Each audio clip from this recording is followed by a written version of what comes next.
Hey everybody, Jay Weidner here. Reality check. We all need one every day. And with the stuff that's going on in the world right now, I think that we should take what's going on very seriously. And I think that if you're over 60 years old, you probably should take some serious precautions, because apparently the coronavirus likes to get people over 60. Death rate is pretty high, alarming actually. So, but surprisingly, it doesn't get kids, which is good. So there's good things about it, bad things about it, but just if your health is compromised in any way, I really suggest that you wash your hands and change your clothes and don't touch your face. It's about all you can really do.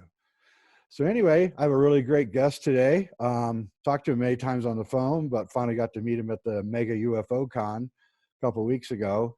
And he's Jonny Enoch. Hey, Jonny. Hey, Jay, thanks for having me on Reality Check. Something that we can all do a little with these days, a good reality check. Yeah, I'm kind of Mr. Reality nowadays. So Jonny is a clinical hypnotherapist, lecturer, and writer from Vancouver, BC, Canada, one of my very favorite places in the Western Hemisphere. Not only has been researching extraterrestrial phenomena and esoteric subjects for over 20 years, but after witnessing a series of unexplainable events while growing up, his search for answers has led him on an adventure all over the world. This includes interviewing ET contactees, whistleblowers, and UFO witnesses. That's me. That's you. Yeah, so that's just really very interesting.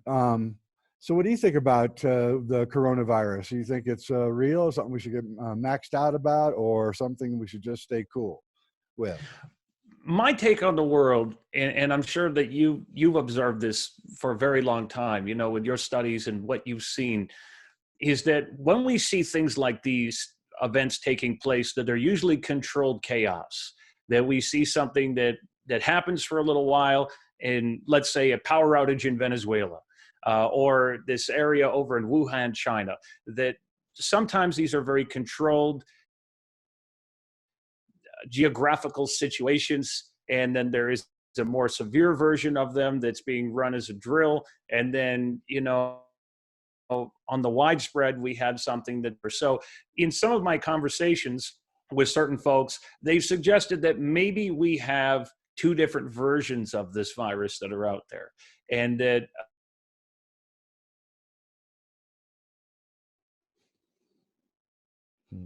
maybe one of the versions, which it's hard to say where it's going. Right. I agree. I don't know what's going on, and I don't think anybody does. That's what I'm getting. And you know, China's reaction has been very suspicious. Excuse me, 1 second.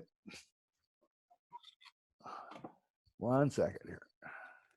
Yeah, no, that it's going to be an interesting geopolitical effect, that's for certain, that we're seeing with our economics and what's happening with travel everywhere. But I really believe that while this is happening, somehow we can't give into the fear of the whole thing. We can't, you know, stop living our lives. We have to move forward and take those precautions, you know, to boost the immune system and to fortify the body. And you're traveling, right? You're not. You're going to continue your travels and your tours, right? You give tours to Egypt and places. That's right. And actually, Jay, that's been a headache the last few days, because we had a lot of people that wanted to cancel or transfer their reservations into the next year. And that's understandable. I can most certainly empathize with them. But for example, I talk to Brian Forster all the time, and Brian's got a group over there with 40 some odd people. No one's having a problem at all. They're all having a great time in Egypt right now. And, you know, there's most certainly a lot of factors that play out with this.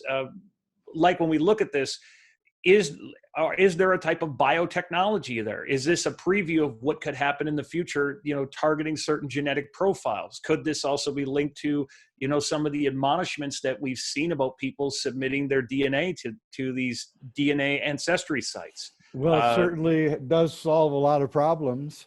I would say that, and I wouldn't be surprised. People who watch the show know that I'm no friend of the Chinese government, and I'm very critical of them, and they've really blown it as far as I'm concerned here. and really shows what you don't want to have as a government, because everyone's afraid to tell the truth to the person above them because there's be repercussions, and so I think that the I think the whole thing is up in the air, but it sure is suspicious that it happens during election year in America. Trump is definitely somebody that the Chinese don't like, and if they can find a way to crush his economy, then they are going to do it. It's all out war. He's at war with them, so why aren't they going to fight back? And also, I'm not going to try to put out any conspiracy theories because I'm not sure myself what's going on. But Chinese Communist Party last 2 years ago did a study of what the biggest problems facing China were, and it was a growing older population and overpopulation. And this thing kind of pops that one and gets it too. And also, how do we know they're not getting rid of dissidents by just saying, oh, they had the flu and they never see them again? Well, look at the two different stories we're getting about the virus. So first of all, we know that there is a regular coronavirus.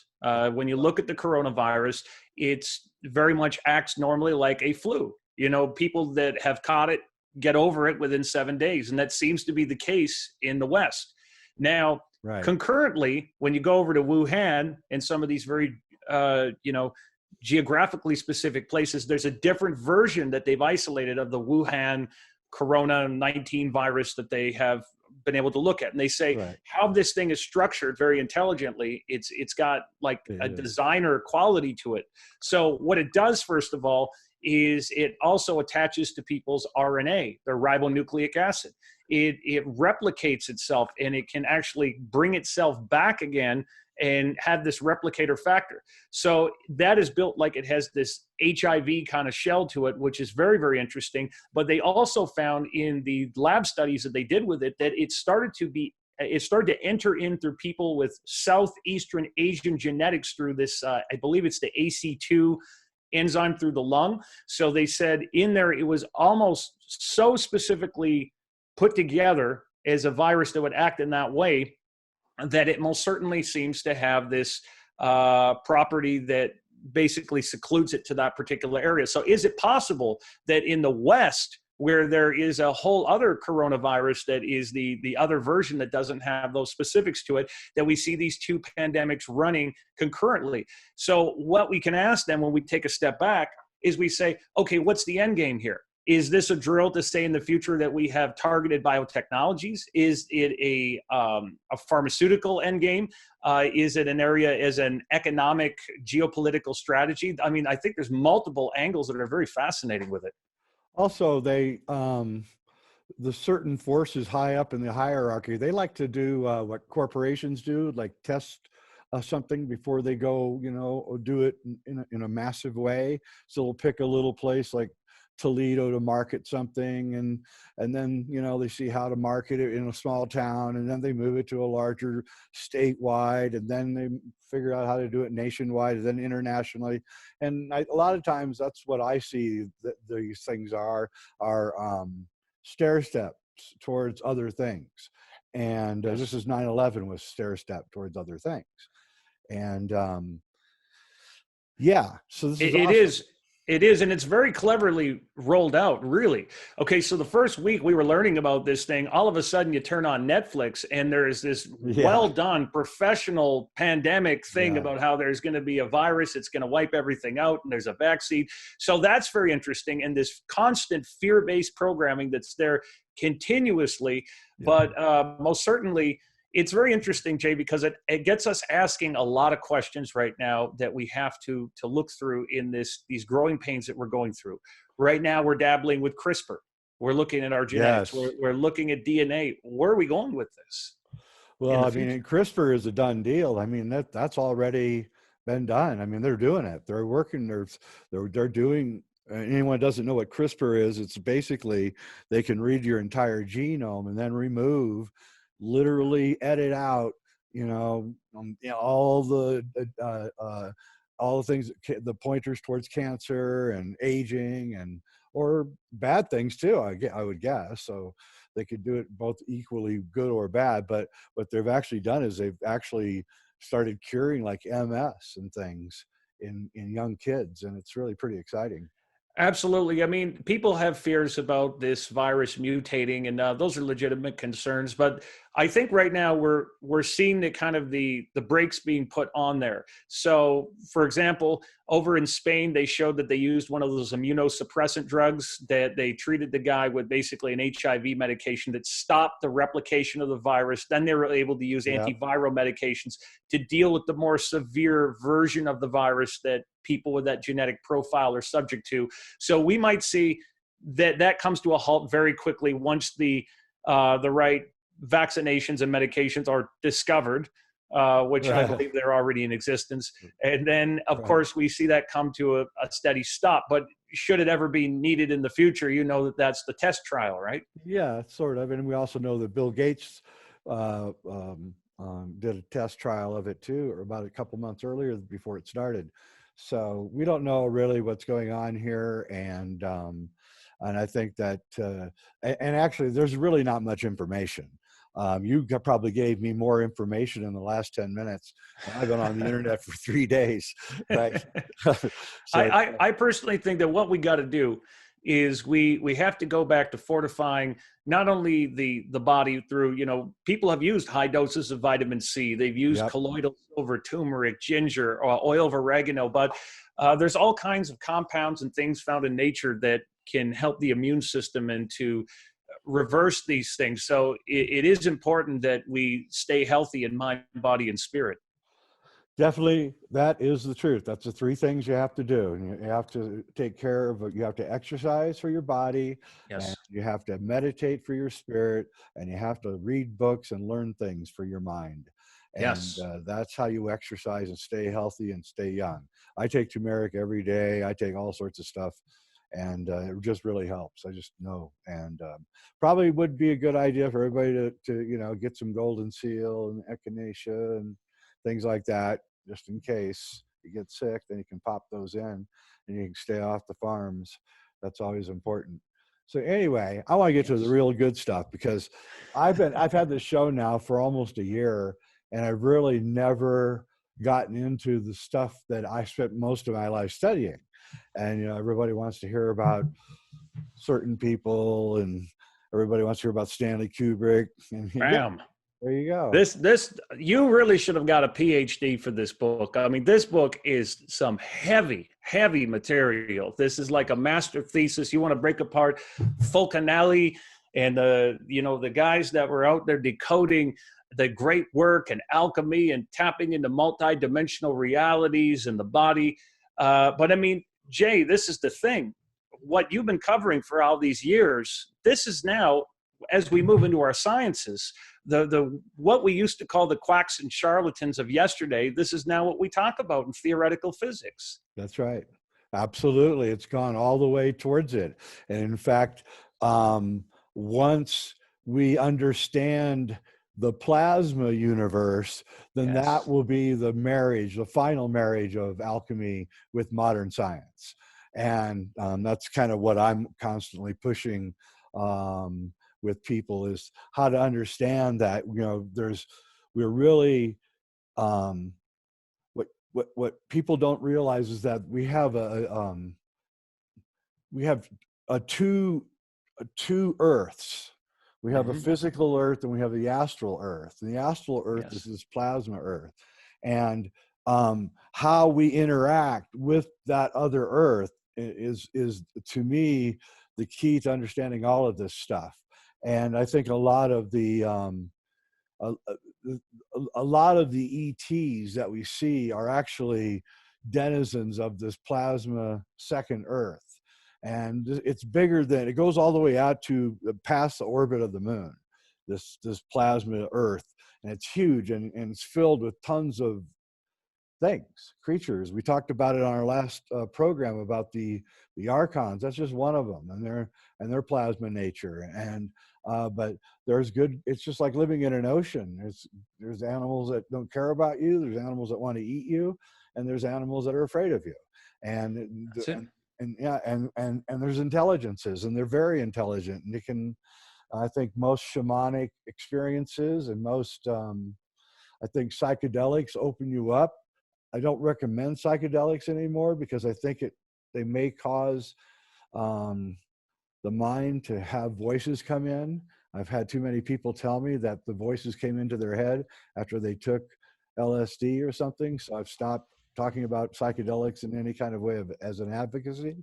But I think you can see into this plasma universe under certain states, both psychedelic and shamanic. And I think that once you understand that alchemy is about a successful interaction with this other parallel place, and everywhere you go on the earth, every tradition really at the base of it is that there's this other place, and that you'll go there when you die, and you don't want to accidentally call in bad spirits, and they will come in, and you got to be careful what you're doing, and there has to be like a hygiene.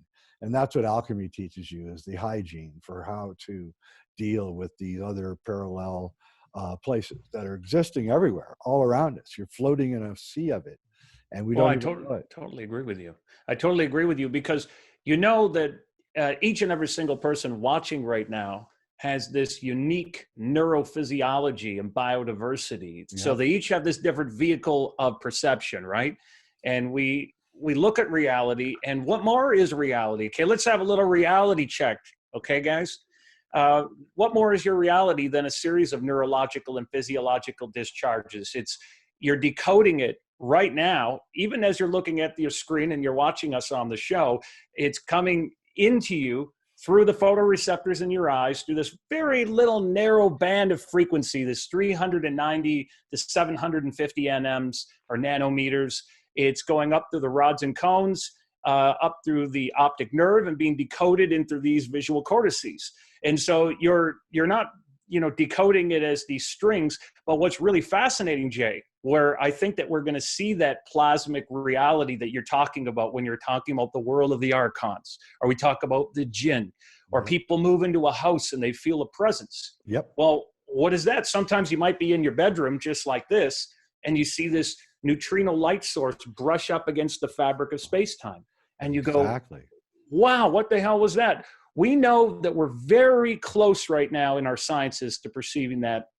Did you hear about how we're injecting the eyeballs of rats with nanoparticles so they can see night vision? And we've already gone into the infrared.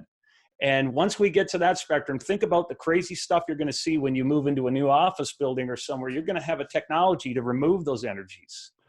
That's right. That's right. And that's kind of what I'm working with a few people on literally imaging equipment that can photograph the denizens of this plasma universe.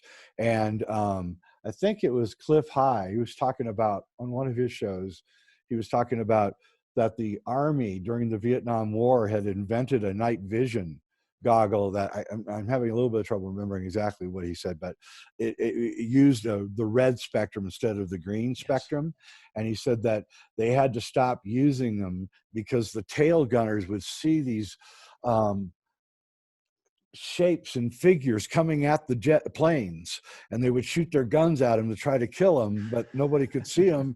And a lot of them were driven mad by the experience, he said, Cliff did, and that some committed suicide after seeing these things.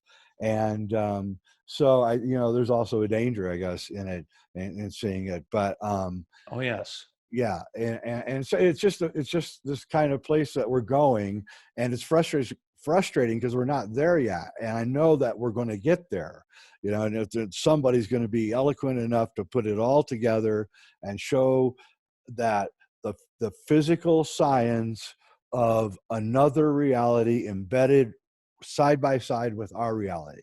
Yeah, it's fascinating you should say that, because that's been such an obsession of mine the last little while. I was just talking to Muhammad Ibrahim about this when we were decoding.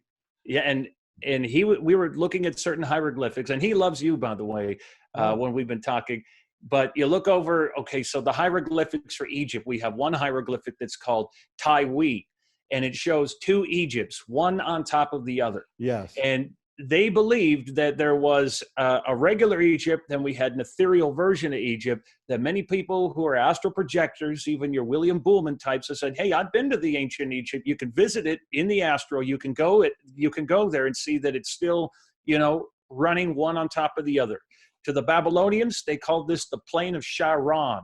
In the 5th dynasty pyramid texts of Egypt, we called it the field of Mufkuts, as you know. Right. Yep. So we go into this hyperspace idea, this plasmic field. So there's continuously these worlds operating one on top of the other. And I like how you tied it all in. Hey, that was awesome.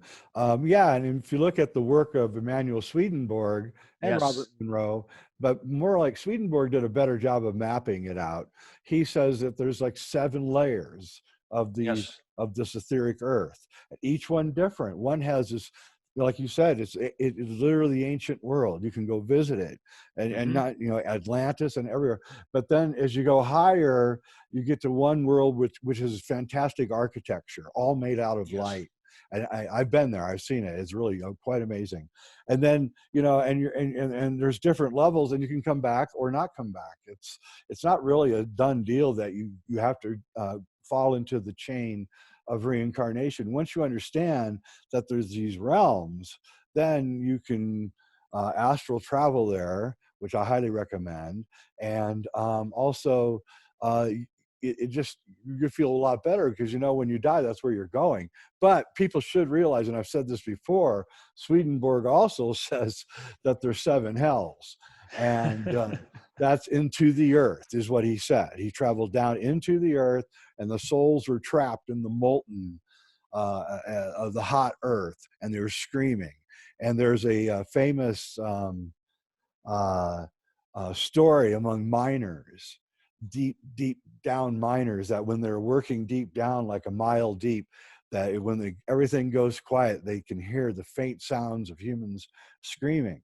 So I don't know, the Egyptians taught you that your soul had to be lighter than a feather when it's weighed. And so I go with the Egyptians almost with every turn, because I think they were to me, Egypt was the place that the people who survived the great catastrophe of 13,000 years ago, that's what they did. They immediately built Egypt as a place to keep the knowledge.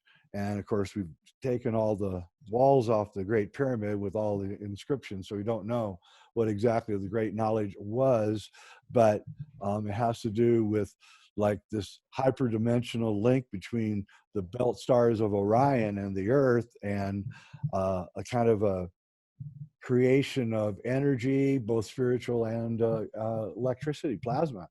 The Great Pyramid was probably likely a plasma generator, and was probably a gigantic alchemical experiment to work with, draw into, and even maybe manipulate this other Earth a little bit. And from what I can tell, that's what I think it is. Yeah, there's definitely some sort of not only advanced mathematics, because we know it's a polynomial tetrahedral structure that can be turned into a sphere using transdimensional mathematics. Yes. And as you know, it's got granite, sandstone, and limestone. And what we always got to look at, and you and I were talking about this the other day, Jay, is that when you look at these great pyramids and these great structures and these great obelisks, they're made out of granite, right? Yep. And what's granite made out of? But silica. Yep. And we know that this is the same thing as silicon microchips. They're a great insulator and conductor of electromagnetic energy that are moving through this magnificent amount of energy. We know that people have transcended into these multidimensional realities using the Great Pyramid. And this is where I think it gets very excited from what you're saying with this tie into the plasma electric universe and these other realities. Because think about this, a story that I know you're also familiar with is back in 1798, we know Napoleon visited Egypt, and he usurped the mysteries. And he went in there and he did a lot of good for Egypt, as you know. He brought with him savants. He brought artists. We know he recreated things. But he went into that Great Pyramid and he said, no problem. I'm going to spend the night up in there. He was very cocky. He came out the next day white as a ghost. He didn't want to talk about what he saw. Until the end of his life, he lets it spill out that he saw his Waterloo. He had this out-of-body experience. But he wasn't the only one. We go over to 1930. There was a guy named Paul Brunton. He had this book, what was In Search of Secret Egypt. He goes up and he says, I want to recreate the Napoleon experience. He goes up and spends the night over in the King's Chamber, up in the Great Pyramid. He has a little bit of candlelight flickering there. And as he's sleeping up in this thing, he's thinking, no problem, I can do this. He starts to get very scared after a while. These entities start to appear to him and approach him, and they start to scare the hell out of him. But he says, okay, I'm going to stay put. I'm not going to move anymore. And believe me, I know you've heard this over the years, that almost everybody that goes up into that King's Chamber, you start to have this transference of consciousness. We get that all the time with people that come with us. And what happened after that, he was pulled out of his body into an out-of-body experience, into the astral. These priests surround him in the Great Pyramid, and they say, come with us. And they take him to a secret chamber that has these ancient records of that other ancient Egypt that's operating concurrently in Egypt on top of it, in that ethereal area. And they show him everything. He comes back and he has all this profound knowledge. So there is definitely the remnants of an ancient consciousness technology there. Also, yeah, I want to tell you a couple of my Egypt stories, but also I was editing, I wrote and produced a documentary about Egypt years ago. And I had to spend literally hours looking at imagery of the hieroglyphs. And they began, after a while, giving me like experiences. While I was looking at images of the hieroglyphs, I was literally having experiences of Egypt. And yes, it was very strange. And I saw sandstorms, and it was very strange. And it was hard because I was trying to edit, but I was having like these trans experiences that I couldn't understand. And I realized that the hieroglyphs have another duty besides just being a language, is what I'm saying. Yes. Literally, they cause a transference of information just by looking at them, even if you don't know how to read them. And I didn't. I mean, I do now have a better grasp of what they're saying, but back then I didn't. And so when I was in Egypt, I got to spend 1 hour. I was with the History Channel, so I had a lot of moxie. And so we had the government with us, and as guides and everything. Mm-hmm. And fortunately, my producer, if you're listening, this is a great compliment. She was really cute, right? And they all liked her. And so we were at the very bottom of the Sphinx, all right, at the very foot of the Sphinx, where the stela is. And of course, there's 2 sphinxes on the stela. So that we may explain that they're telling you that there's an invisible sphinx somewhere. But anyway, or there's another sphinx somewhere. I told her to, kind of flirt with the 2 guys and their guards, right? And so she said, why? And I said, just do it, would you? I'll tell you later. So she started, flirting a little bit with them. And I just kind of backed up. I went all the way to the back of the Sphinx, where they told me I couldn't go. That's why I went. And there was a piece of 4x8 plywood, 3/4, with a rock on top of it. And I looked at it, and I picked up the rock, and I slid the 4x8, and there was a shaft going straight down with a ladder. And I grabbed a little piece of rock, and I dropped it, and I never heard it hit. And then, I had to put the thing back because I didn't want to get busted and get thrown in an Egyptian jail. But I spent an hour in the King's Chamber alone. And so, the guy paid off somebody, and I got to go in there at 1 p.m. for an hour, which was unheard of. Like, everybody's like, my God. It was over lunch while the guards were at lunch. That's how he managed to do it. So I was in the King's Chamber, and I got into the casket, or whatever it is, and the vibratory shell of granite. And I laid in there, and I closed my eyes, and I was there for maybe 5 minutes, maybe, and then all of a sudden, I shit ye not, I saw every single person that had ever visited the King's Chamber all the way back to the beginning of the big construction all the way till now. It was like all like a movie flashing, people coming in. I saw Aleister Crowley, I saw Napoleon, I couldn't believe what I was seeing. And it was just like this flood that went for the whole hour. Finally, I just kind of staggered out of there when I came out of this trance. But it was the weirdest thing to experience everything that had occurred on that one spot since it was built in 1 hour. I think that's incredible. Yeah, that's incredible. There's definitely some things you said there that stood out. And for number one, when we talk about the Sphinx, so with the Sphinx, for years and years, Zahi Was, who a lot of people like to criticize, but he's a very intelligent guy, quite a likable guy, but what people don't understand is that he has a lot of pressure on his shoulders. He does.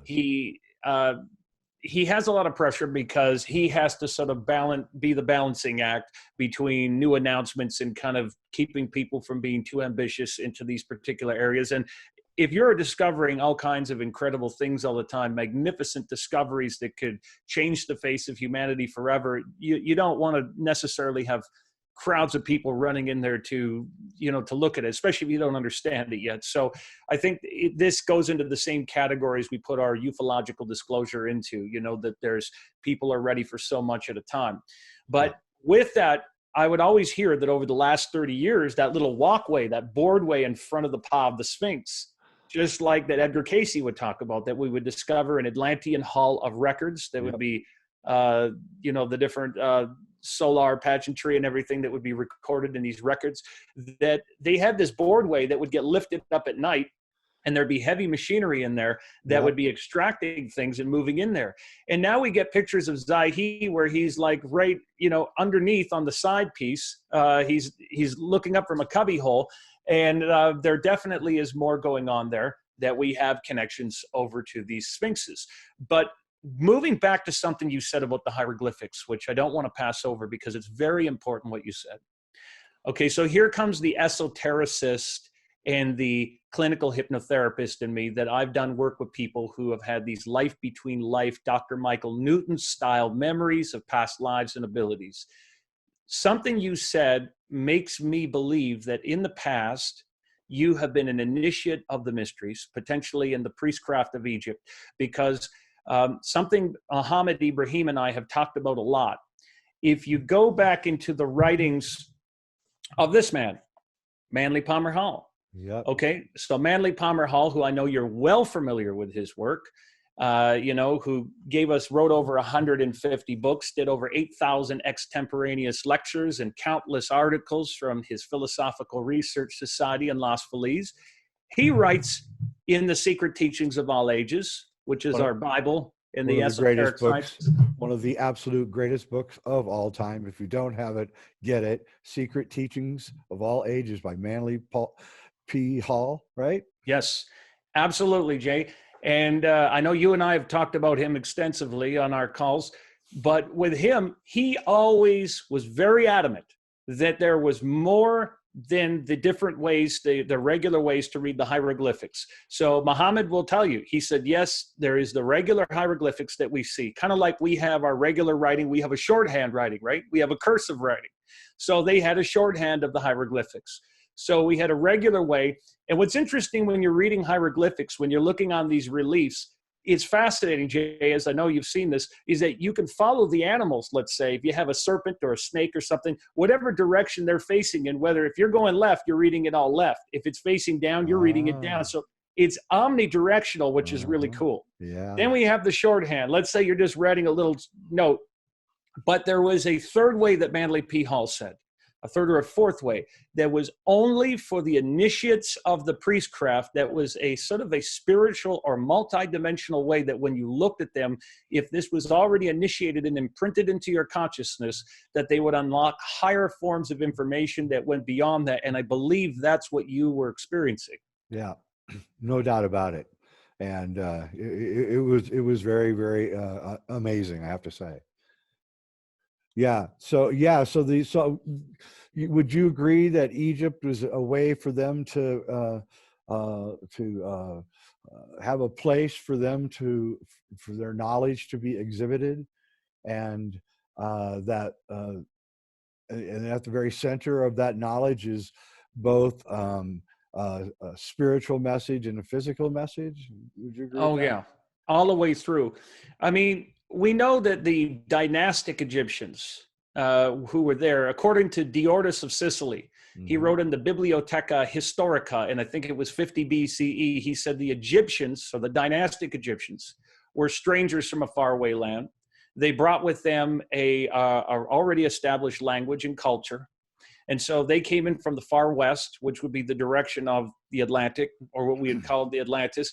So they came in after the cataclysm. So they came in, we had this pre-dynastic period of Egypt where they were just finding things and getting in there and establishing themselves. And what I think is really interesting about that, about when we start getting clues about where this multidimensional science really came from, is that we're told now, and Muhammad confirms this with academics, is that the pre-dynastic period of Egypt was 7,000 years. So why is that so interesting?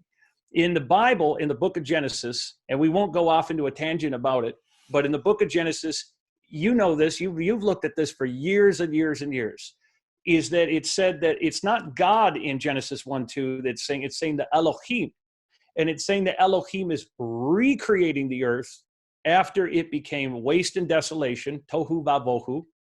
And it said that how many days do we typically in the Christian or religious philosophies believe that it took to do this process?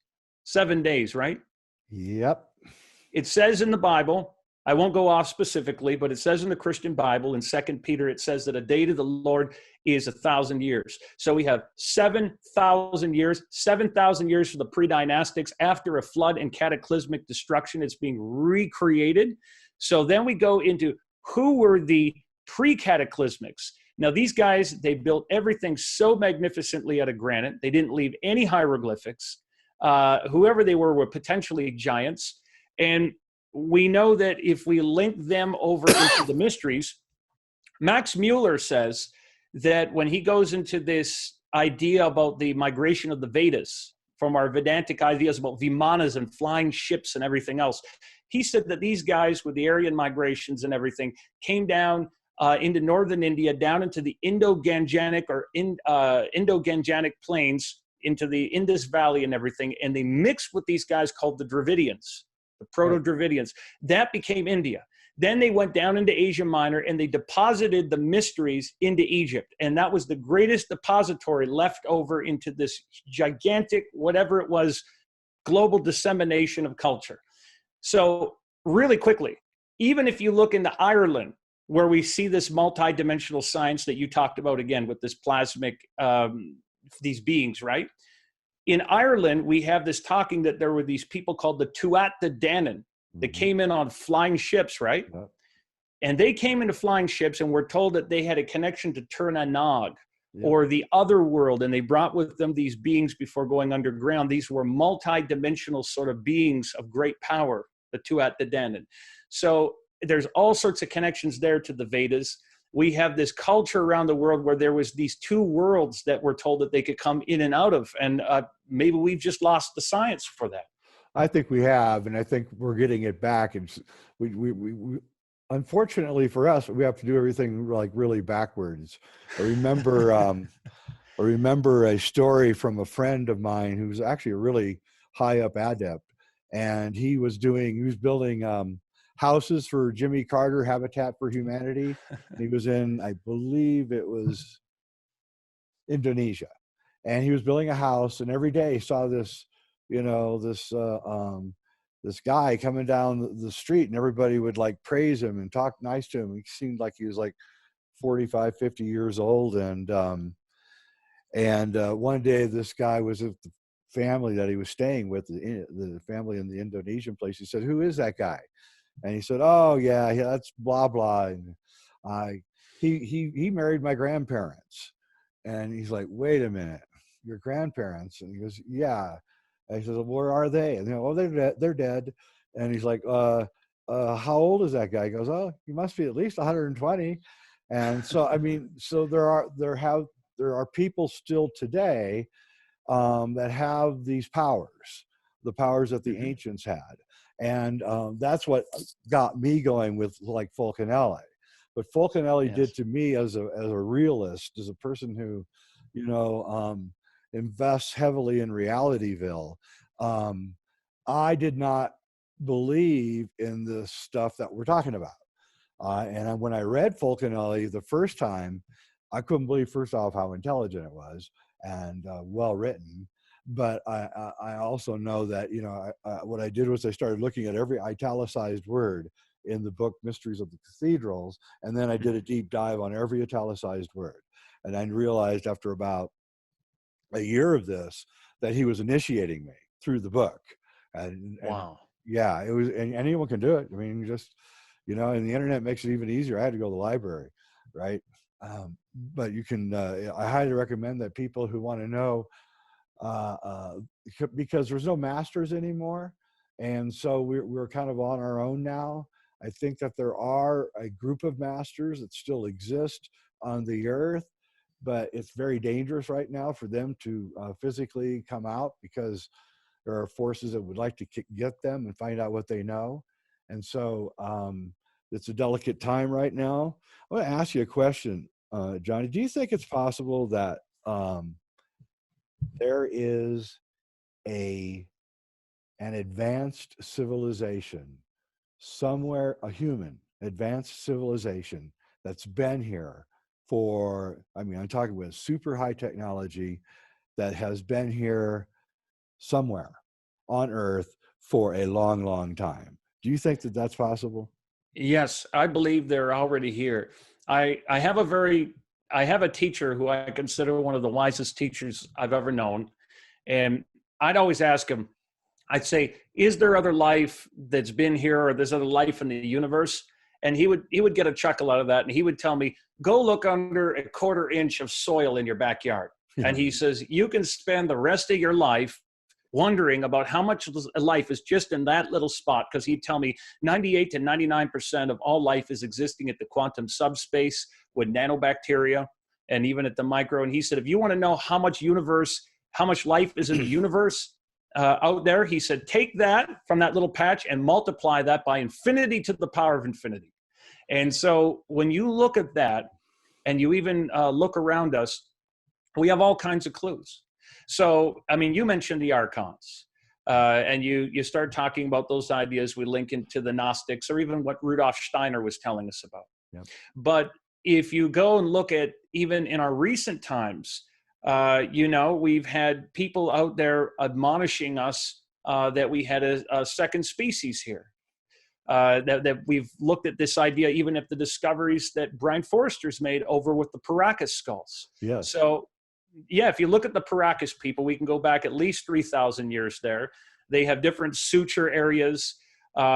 What's really fascinating about the first genetic tests that I know that you've seen over there, where they've talked about them, the typical Native American or indigenous populations that we believe came over the Bering Land Bridge or the Bering Land Strait would have been at the haplotypes A, B, C, D, and X. So at the beginning, when we saw these genetic tests come in, they were at a haplotype called UTE1. And everything from where, you know, the necks form on these things to the craniums of where they are is really fascinating. We found these elongated skulls in the burial mounds near Stonehenge in the Salisbury Plain. If you go up into Bolivia and those very strange sites like Pumapunku and Tiwanaku, where that gets even weirder because we have subterranean complexes with all these alien faces and H blocks with electromagnetic energy static to the ones that aren't finished. The ones that are finished have less, showing us there was an advanced technology there. We find, again, these elongated skulls. And whoever it was that was having these elongated skulls, they also wore some kind of turbans. But not too long ago, we had that very particular announcement that came out from that World Bank insider. Do you remember her? Go for it. It's not jogging me. Well, she came out, the head of the World Bank, well, not the head of the World Bank insider, and she was telling us, she said that there was a second species that has been in control of humanity. And she said they were deeply ingrained with the Vatican. And as she started to talk about this, I won't go into her story today, but as she started to talk about this, she said that, this group has been vastly more intelligent to us. So really quickly, just finishing that thought up. Yeah. Why do we see in our mysteries that if we go back into Egypt and we look at who were the gods of Egypt, Plutarch tells us, Plutarch says, well, the gods of ancient Egypt were the antediluvian or pre-cataclysmic kings whom were deified after death. That's what he said. Well, who were they? Well, Osiris is a giant with an elongated skull. Look at Dagon, Nimrod, Oannes that came to them with his fish hat, his mitre that the Pope mimics and wears.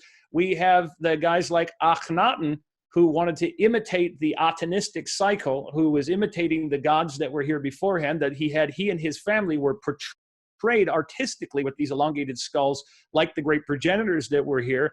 But we go to the Berlin Museum, we see that he has quite a regular skull and face that is totally different. So why were we, glorifying these individuals that were here? And what happened to them? I don't think they left, Jay. I think they're here. I mean, we've seen anomalous, features in certain folks that are here to this day. Yeah, I would agree with you. They're just they're doing things behind the scenes, and I don't know exactly what their agenda is. I know that there is an agenda that I can see that is pretty dark, and then I also know that if we can get ahead of where technology is going, instead of being behind it like we are now, then we can use that technology to really advance our current state of the human race. And I think that that we're not aware enough of how advanced we really are, even right now, without them releasing the disclosure information and all that. We have things that are going on like quantum computing and things that are just absolutely jaw-dropping, and there's nobody really talking about it. It's just kind of this one circle of people that techno nerds that talk about it. Nobody else really talks about it. So what do you think? You think that technology can save us? Well, yeah, let's talk about that. But by the way, the name of that woman, it just came to me. Her name was Karen Hoots. That was the name of her. Right. That was the lady that was talking about the elongated skulls people. But you're absolutely right, Jay. I believe that what we've seen one group that is trying to speed us up. That is trying to keep us on track and go forward, and one that maybe thinks we're going too fast, that wants to slow us down. But ultimately, it is the consciousness of the people. It is the movement of us that we are driving this thing, and we're given the choice. And I think that these folks, whoever they are, we look at the laws of the universe. They can't interfere with us directly. They can influence us perhaps and give us the ball, and we're kind of like watching a football game or something and kind of see what our outcome will be. But that's the interesting thing about it. But where our technology is going is really exciting.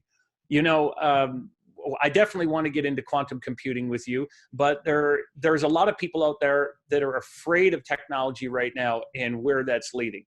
And one thing that people are really scared of right now is 5G, and we're afraid of where that's going. But is that type of radiation great for us? Probably not on the surface level of it, but we are very resilient. Human beings are highly resilient. We will adapt to that very quickly. We're going to move beyond it. It's already antiquated. We have technology way beyond it. We've been exploring, megahertz, gigahertz, kilohertz, tetrahertz is where we're going. We haven't even gotten into those yet. So very soon you'll be out of 6G. And then what you're going to see is we're going to go into quantum communication, where that is going to use our consciousness, which I know you're familiar with this science. When we look at our consciousness, especially through or quantum consciousness theories with Penrose and Hameroff, they said we have these microtubules in our brain that work through anharmonic vibrations, where our consciousness sits in like a cockpit, and your consciousness and everybody watching this show today on the other side of their screen is held together through something known as quantum cohesion or superpositioning. So you have an IP address that's unique to you. And just like, with the discoveries that Tesla made, when we credit Marconi for inventing the radio. Tesla already figured out how to go under the ocean, out into space. That's how our future communications are going to work at the quantum subspace. We're going to have this other type of level of communication. So that will be right out the water. And I'd like to remind everybody that if you go back to 1903, we were so worried that if you went 30 miles per an hour in the locomotive or the car, you'd have spontaneous combustion. And so that's where we can't fear the future. We must create it. Okay, but with quantum computing, that's where this starts to get weird, because that's when our universe is now becoming the computer, when we're tapping into the intelligence of nature. And again, you know, if we look back at our quantum physicists, if we look at them, look at Niels Bohr, Erwin Schrödinger, even Tesla, they all became obsessed with the Vedas, right? Yep. Look at even Oppenheimer. And Yep. look at the atomic bomb. We look over at the obsession with the Bhagavad Gita and these principles of energy. Or look at our great thinkers like Henry David Thoreau, Ralph Waldo Emerson, with Walden, obsessed with the Vedas and nature and the connections that we have.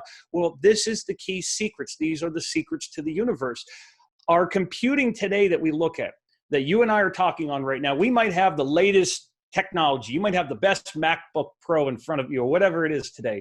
And we might think it's so damn fast. This thing, we just took it out of the shop. It's incredible. It's working on Moore's law. We know it works through binary, right? And the binaries are just ones and zeros. And everybody follow along with us. One might mean yes. Zero might mean no. But I want everybody to picture that we have a scroll in front of us. So let's take the scroll out. This is like a cuneiform scroll the Sumerians used, or even the Torah. So what we're going to do for just our regular computing we're talking about right now, it's linear. So let's unroll the scroll flat out in front of us. Everybody see it like that. That's what we have for today's computing. So in order to understand quantum computing and where we're going, you have to roll that scroll back up, and we're going to make these long cylindrical tubes in front of us. Let's make a giant tube in front of us. And now we're moving into the quantum computing world. So to understand this process, it's much easier again when we look to nature. When we look at nature, we can look at what's called the secret life of trees. Have you ever been out, let's say, in Palm Springs, Jay? Oh yeah, beautiful there. You know how hot it gets in the summer in Palm Springs? 120. Totally. You ever wonder why the leaves on trees don't burn? How they can still remain green? You go, wow, that sun is so hot. You go out there for a few minutes and, I mean, you're going to look about as red as a beet, right? Yep. So, exactly. So why don't the leaves on trees burn in the super hot sun? Well, we know there's a very fast photonic exchange of light as it starts coming down into that tree. We start to see that there's a transbiotic accumulation of carbon and oxygen that step down into these, sugars and calcium and stuff. And we're talking, this process is happening. It's so quickly, 1 to the 24th power of 10 trillion, and nanoseconds or Planck time, and it's transferring down at the nanoscale. It's moving very, very quickly out from the tree into these very small areas, and it goes out miles away from the tree at very, very fast speeds to help other trees and life forms grow. And this is how nature transfers information, and it's happening at the nanoscale. It's very, very quick. So if we think about that, apply that to your quantum computing. We have a long tube in front of us that's rolled up. Now, let's take it in front of us. Now put a 1 on the top and put a 0 on the bottom. What we have in the middle is infinite information. We have the nexus to null space. We have a 1 on the other side, a 0 over here. We have infinite information that goes to the middle. What we have at that level is that we're aware of every single particle in our universe backwards and forward in all directions. We know what little Julius Caesar had for breakfast on his 8-year-old name day. We know what he was thinking that morning when he got up. Now, what if I were to tell you, Jay, that there is a large underground facility in Utah where that technology may exist? And what if I were to tell you that place might just be called the NSA? Yeah, right. That was fascinating. Great description of quantum computing. Really amazing, actually. Thank you. So since we all have our own address, like you said, then then the quantum computing is probably going to connect us all together because it'll have all of our individual addresses, right? Right. So that's the next step, what we're looking at in the future of this technology. And this is important why we need to discuss this.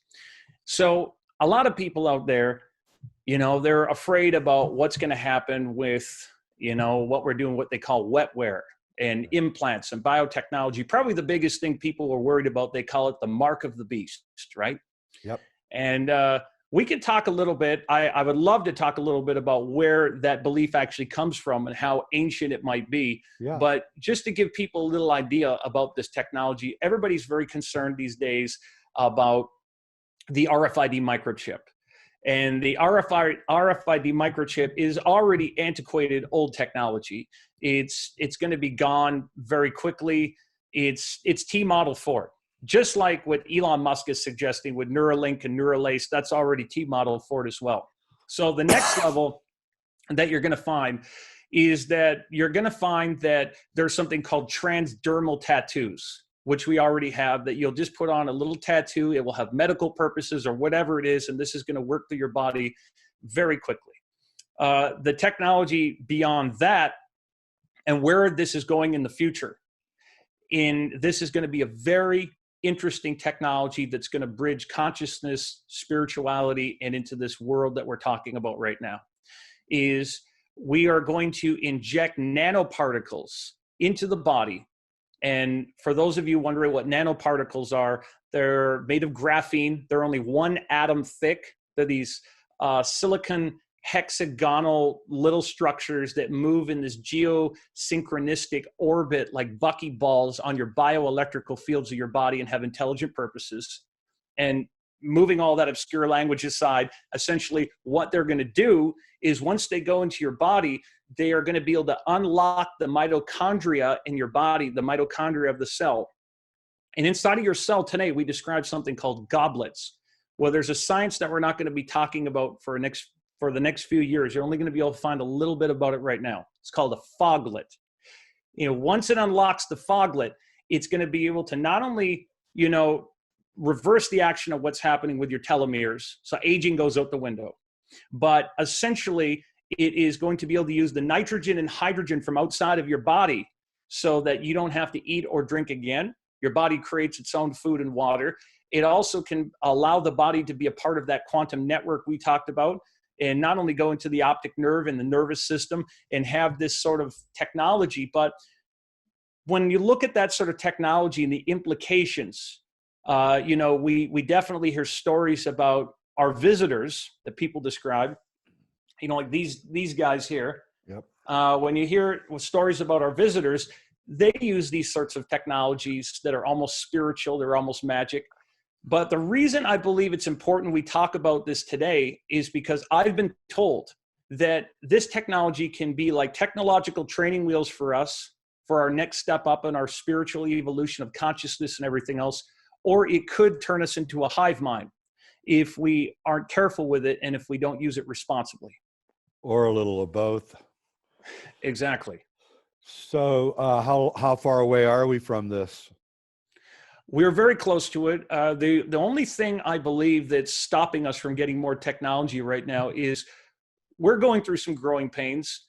If I had to make some predictions for people about what's going to happen, when we talk about disclosure of extraterrestrials, disclosure is never going to happen like people think it's going to happen. It's not going to be a political candidate that's going to tell you about it.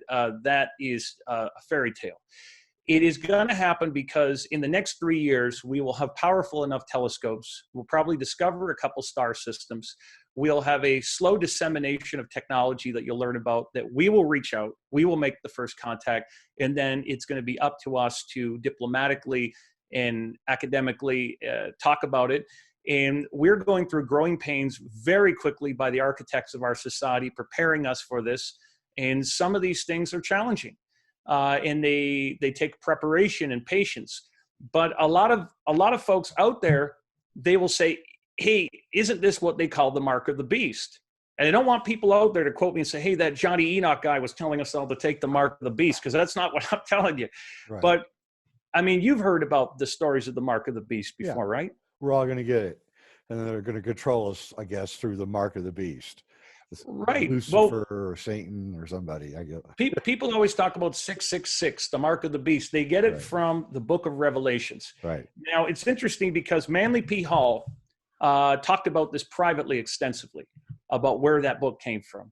He even wrote a little book about it called The Apocalypse According to St. John. And he discussed it in the Secret Teachings, but he never went in depth into his personal beliefs. Now, I've heard what he said privately about it. And it's interesting that, first of all, when you look at the last book of the Bible that was thrown out of the Bible, the book of Revelations of the Apocalypse, according to St. John, it was thrown out of the Bible over a dozen times. It was never considered a Christian book. All the church fathers, from Martin Luther to Erasmus, they all threw this theory out and they said it's nonsense, the Johannian or Johannian theory. They said John never wrote this thing, that's nonsense. John, who's attributed to writing this book, we're told he lived out in this little island, little Greek island in the Aegean Sea called Patmos. Now, the interesting thing about that is that on this island of Patmos, out in this Aegean Sea, there were these monks out there that you're very familiar with. They're called the Phrygians, right? Yep. The funny hat. So that's right. They wore this Papa Smurf style red hat. I actually had one made. It's around here somewhere. But I was going to wear if I wore it on the show today, people would think I'm crazy. Yeah, but on the roof of Notre Dame is a statue of the alchemist who built Notre Dame, and he has that hat on. That's right. And speaking of Notre Dame, when you look over at Paris is wearing that cap. Yep. And Paris also gets its name from Parasai or Paraisis, the city of lights. That's right. So this cap was very important. If you were someone in those days that back through history, if you wore this cap, you had liberty, you had freedom. That's why we called it the Liberty Cap, just like it was named after the famous psilocybin semilanciata magic mushroom. They call it the Liberty Cap, or the Sons of the American Revolution wave the Liberty Cap on their poles, or that we have the Liberty Bell, right?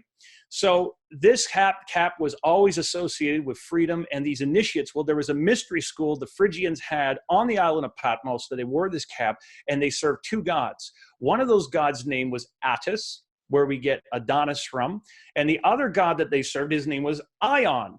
Now, Ion is the god of air and electricity. Right. So, we have ionic air filters, ionic water filters. On the back of the Kangen water filter, it says Ion on it. So look over this. Well, who the hell was Ion? Jay, when you take the Latin, what do we do with the I if we want to make a J? It is J. I mean, it's right. We just got a squiggly line on it, right? Yeah, it becomes right. J with the I. Yeah. So you take Ion, and he becomes the Anglo-Saxon John of Patmos. This was an invisible god of air and electricity, just like in the story of the Atlanteans, who the Theosophists believe were ruled over by an invisible dragon king of the air, who was known as Tetvahat. So we come back to this story, and there we have the book of Revelations. Now, the book of Revelations is not only this ancient pagan text, the book of the Apocalypse from the Phrygians, which connected to other places like the Ionian Sea and the Ionians, but it's also the Atlantis story that was Romanized. So we go over into the Rome, and we have Vaticanus Hill, we have Capitolina Hill, we have Palentina Hill. We go into the 7 hills of Rome. Well, we have the 7 isles of Atlantis. We have the exact same story, and you and I discussed this yesterday. You even had observations on it.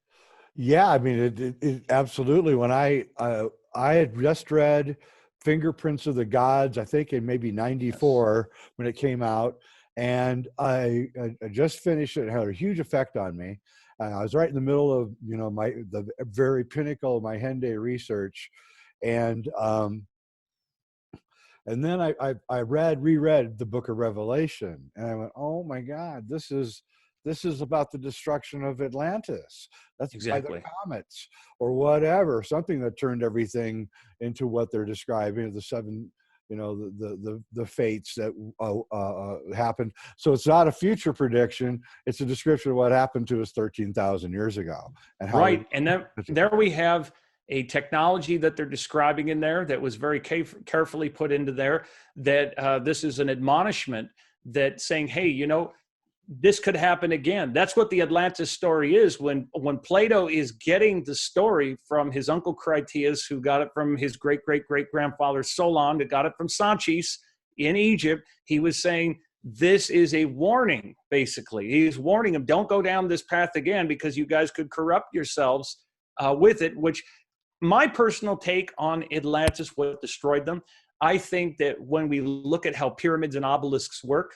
with geomagnetic energy, I think they were experimenting with gravity and electromagnetic energy, like we're doing with heart. I think they destroyed themselves, and that Atlantis was potentially a much bigger place, almost like a Pangea, that it just kept getting smaller through that. So maybe that's the warning to us today, to say, hey guys, you know, use your technology responsibly when you get to it.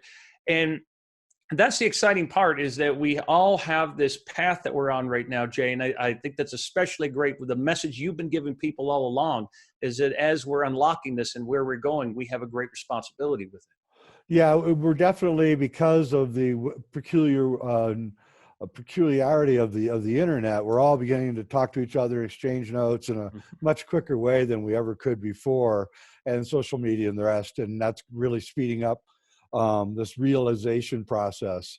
And yeah, I think you're right. I think Atlantis was not just a single place. That might have been the capital that Plato was describing, but it'd be like thinking that New York was the United States. It's not. It's just, you know, it's one place in the United States, but Atlantis was, in my view, everywhere. It was in North America, South America, Asia, Africa. It was everywhere. What Tellinger finds in South Africa is part of it. What we find in Peru and Bolivia is part of it. Yes. We can't even tell, because we know the sea levels have risen hundreds of feet since 13,000 years ago. Most of the people live by the ocean, so we can't even really, unless you can scuba dive, we can't even see what may be just beyond our reach.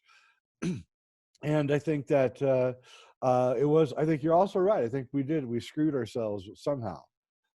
Yes. Know that. Well, go ahead. Yeah, exactly. I agree with you. 50,000 years ago, the Earth was a much friendlier place. It was not only smaller, but we know there was more oxygen and less gravity. That's why even if you wanted to bring back the dinosaurs today, you wouldn't be able to. Couldn't. It's impossible.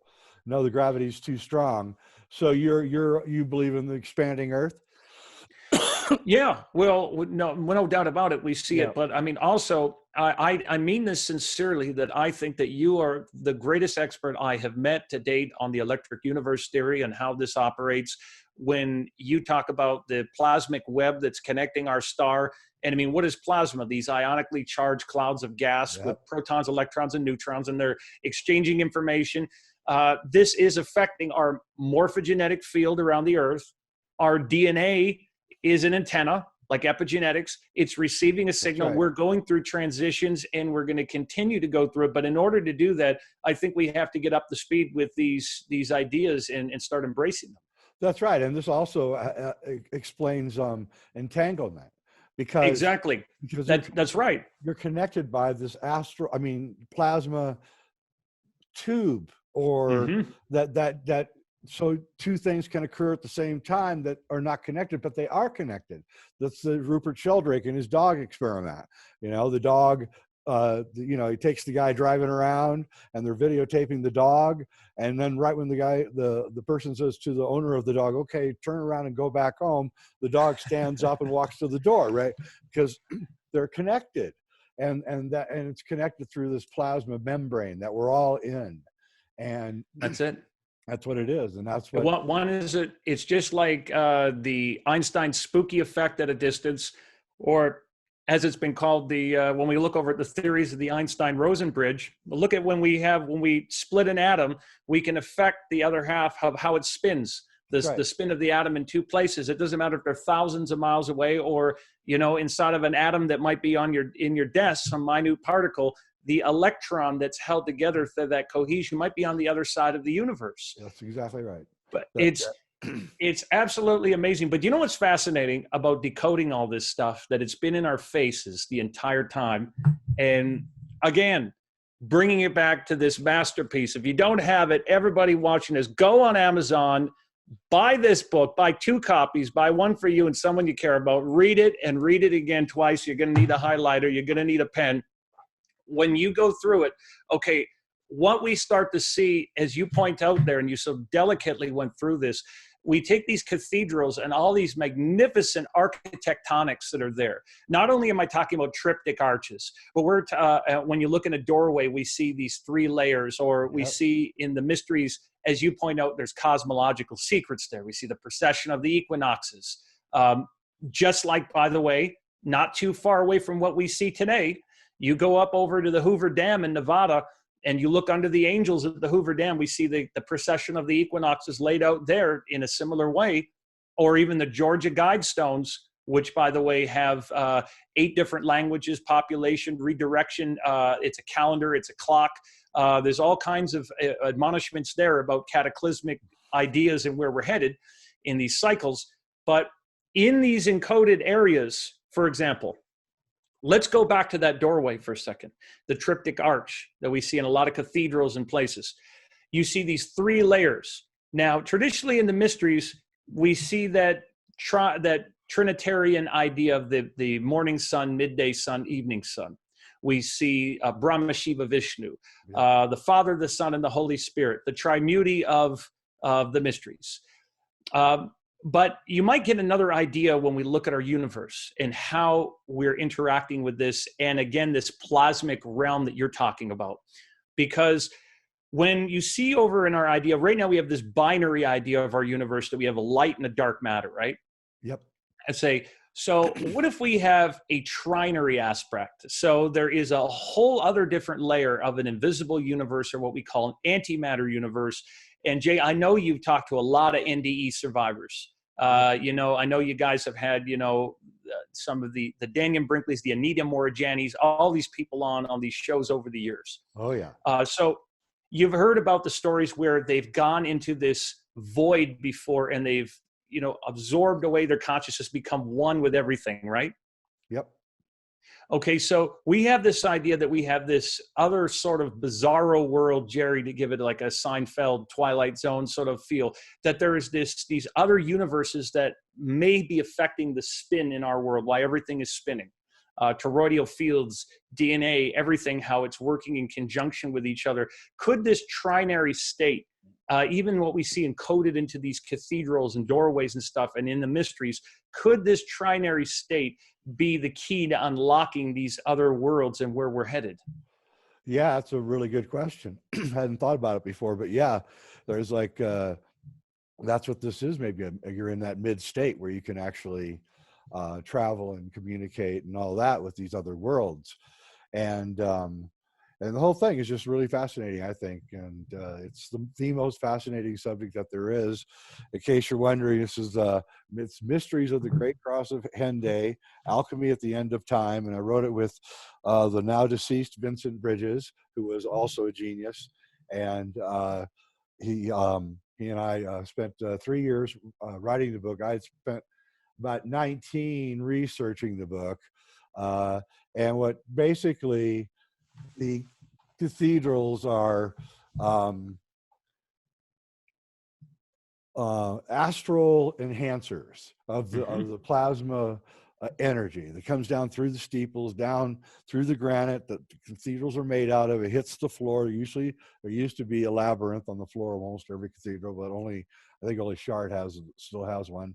And what would you do in the labyrinth? You would walk around in circles, and you would absorb this matter, this energy, and you would have experiences. And that's the whole thing is about.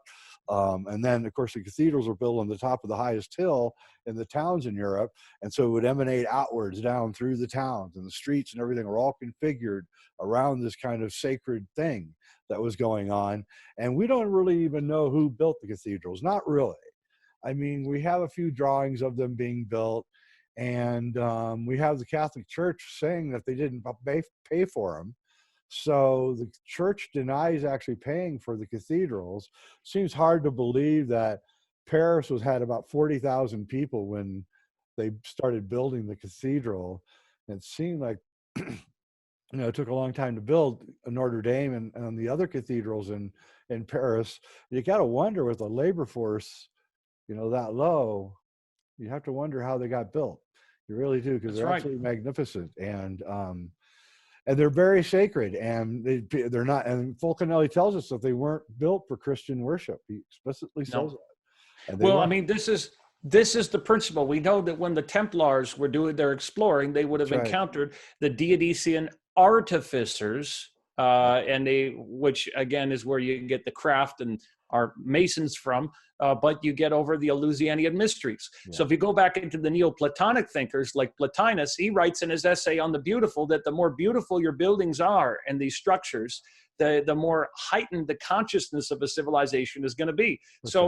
Look at all these beautiful, gorgeous cities, not only across Europe and other places, that you just are overwhelmed with this beauty. And then you look in today's world, we have these blocks and buildings that are just these frigid, cold places that they kind of stifle us. Yeah, they do. They're actually built in a fashion that actually reduces our energetic levels. Mm-hmm. And things should be built in circles anyway, spirals and circles and not straight lines.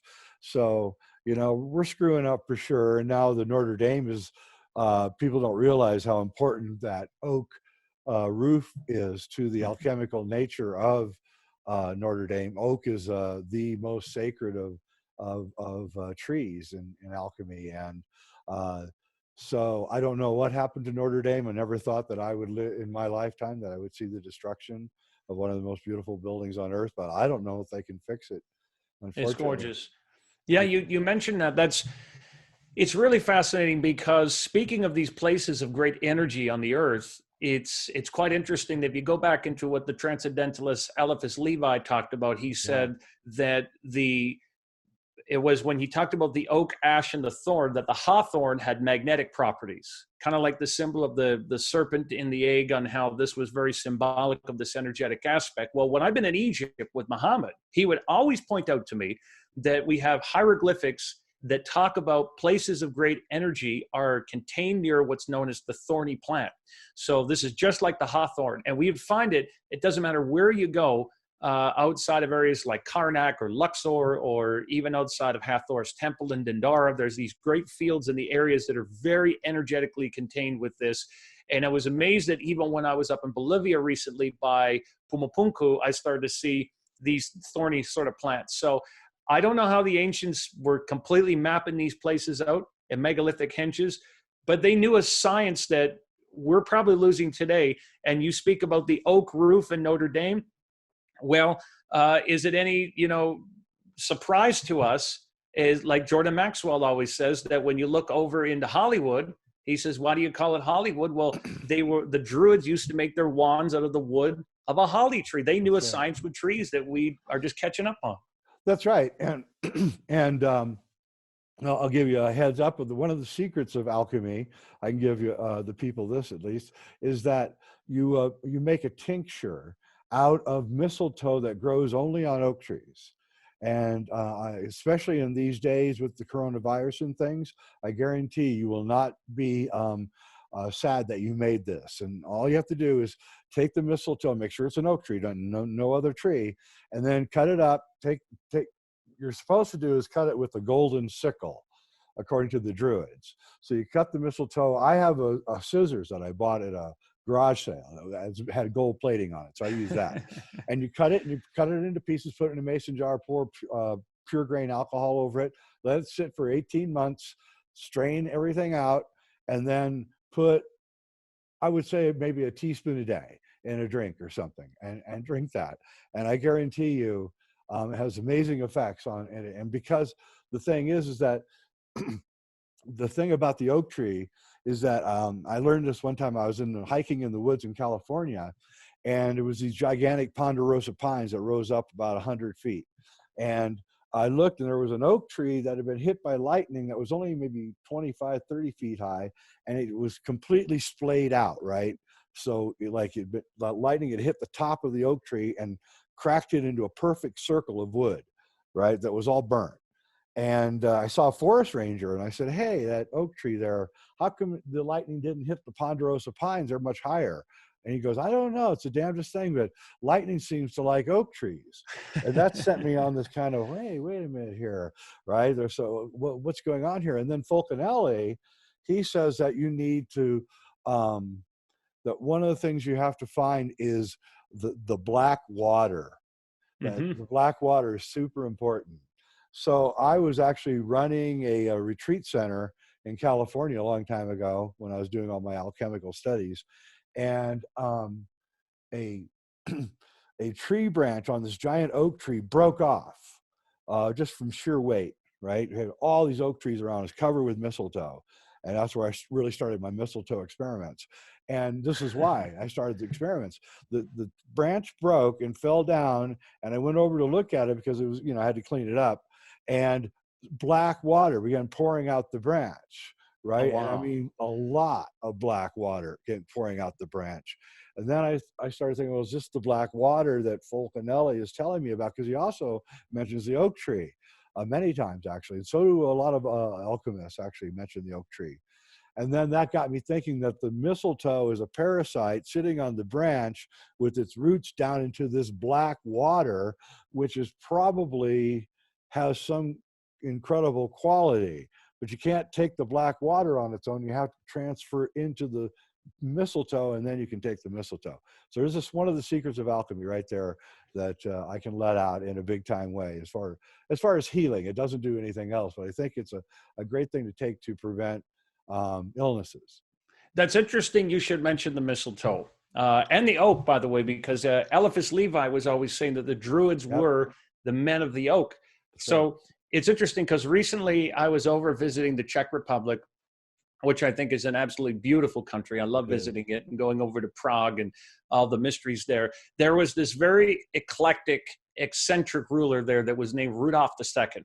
Oh, So Rudolph II, he was fantastic, but he was just obsessed with alchemy. As you know, he had the Golden Lane, he had the Powder Tower, and all these guys, your Roger Bacon's, Paracelsus, all these people came through to the areas there, and he just welcomed all the alchemists in. Well, recently I was in the Alchemy Museum, and they had all these old alchemical formulas and recipes and everything. And I saw the mistletoe elixir that they have the recipe. You can buy it in like a 20 € scroll and all the stuff. You can buy like little elixirs to take home with you. And then as I was in there, I said, "Do you guys actually drink these?" And they said, "No, absolutely not. We drink pine seed liquor, Bekarovka." And I said, "Okay, so but what about these elixirs? Do they work?" And they said, "Well, people have been swearing by them for a very long time." So I don't doubt it. If people went back to nature, if they connected back to our roots, how many incredible healing elixirs and ways we'd find to fix ourselves. That's right. And there was a thing that the ancients, not that ancient, maybe 2,000 years ago, was called, now I'm going to blow it. I can't remember the name of it, but it was this white cake that they took with them, and they would just drop this cake in water, and it sounds a lot like the what do you call that gold that they talk about? Monoatomic white gold, or mono, like shamana. Yeah, it sounds a little bit like it. And so they didn't need doctors. And then of course we also know that Paracelsus went into hospitals and would just go from patient to patient, putting something in their mouth, something that he had, some kind of tincture, and then he was emptying out the hospitals. And the doctors got mad and killed him, right? Because he was emptying out and making them not have any money because he was curing everybody. And Paracelsus, I love him. He got up in front of on a stage one time, and he looked at the doctors, like hundreds of doctors that are there, and he looks at them and he goes, "My God, I've never seen so many stupid people in one room at the same time." So he didn't win any friends. But yeah, alchemy is a fascinating subject, and it really is, I believe, the science of that ancient world that you were talking about. Yes, absolutely. I agree with you. And we know it came from Egypt, because the ancient name for Egypt was never Egypt. That came from the Greeks. They called it Egyptos, but Egypt's name was Kem, or Kemet, which meant the black land, because it was a science of how they were processing these materials. And we know that's from the latter where we get chemistry and alchemy. That's right. All things come from the black. Yes. That's what they teach. And again, so you're always looking for the prima materia, which is Yes. something black, just like the monolith in 2001 was black, and it was the prima materia. So alchemy is a fascinating subject. Jonny, I think everyone will know why I asked you to come on, because you're going to blow people's minds. I just know it. And Thank you so much for the I'd kind love to words, have my you come. friend. Oh, you're no problem. I'd love to have you come back on. Jonny, you also do tours and things, right? Why don't you tell us about that? Yes. Well, first of all, thank you so much for having me, Jay. It's been a pleasure being here, and I'd come back anytime. I do tours. People can find out about them at the ancientmysterytours.com website, where we do tours to Egypt. We do have a tour coming up into Ireland later this year with Brian Forrester, David Halpin, Anthony Murphy, and myself, and it is going to be incredibly magical. And we're going to be exploring megalithic sites and all these mysteries. Jay, we'd love to have you come along. I think it'd be fun to have you explore the mysteries with us in these Oh, places. I would love to. I've been to almost all those places you've mentioned here in the show, and there's some of my very favorite places. So I'd love to go. Let's do it. Everybody needs to come with us, and let's uncover these mysteries together and solve these cosmic puzzles. That's that's kind of what I'm doing the show for. I'm trying to get a group, get a massive brain power to, like, let's solve this thing. Let's push it over the edge. And we don't need the major media to push this out. We can do it ourselves. And that's what is so great about the world today, is that we're right on the precipice of this amazing kind of understanding. And and that's why all the doomsayers and naysayers and all that, I'm just really tired of them. And I'm tired of Hollywood trying to make us think that the only future is going to be a dysfunctional future. And yeah, and I think that's not true. And I think we're waking up so fast. When you look back at it with the many years that I've been on this planet, I can tell you that people are a lot more awake now than they've ever been. So I'm like an eternal optimist, I think. Well, thanks to you, Jay. You've been waking people up for years and talking about this stuff. And that's the thing. We want to tell everybody watching this show today, we have a bright and incredible future ahead of us, and your destiny is in the stars. And as you pointed out, with the technology we're looking at right now, just think about how much we have changed. If you look at our media ecology, look at the invention of the alphabet, look at the invention of the telephone or the mirror or the camera. Before, you never knew what the back of your head looks like. And think about that perception of self that you have and where we are going in the future. What's going to happen to us? We are going to evolve beyond any of these negative, doomsaying, gloomy predictions. We will make it.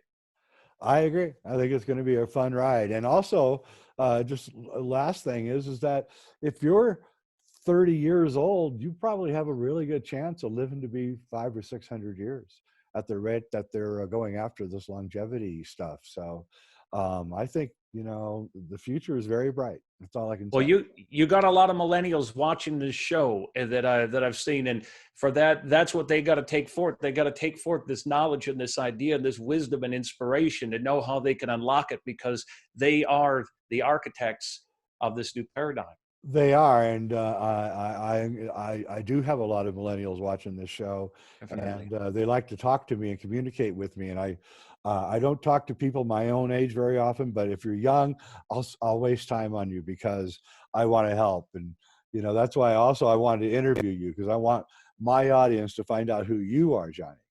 And you did a great job introducing yourself. Well, thank you. I appreciate you having me on. And again, you're one of my great inspirations and heroes, Jay. So to me, to be here is a great pleasure. Well, thanks, Jonny.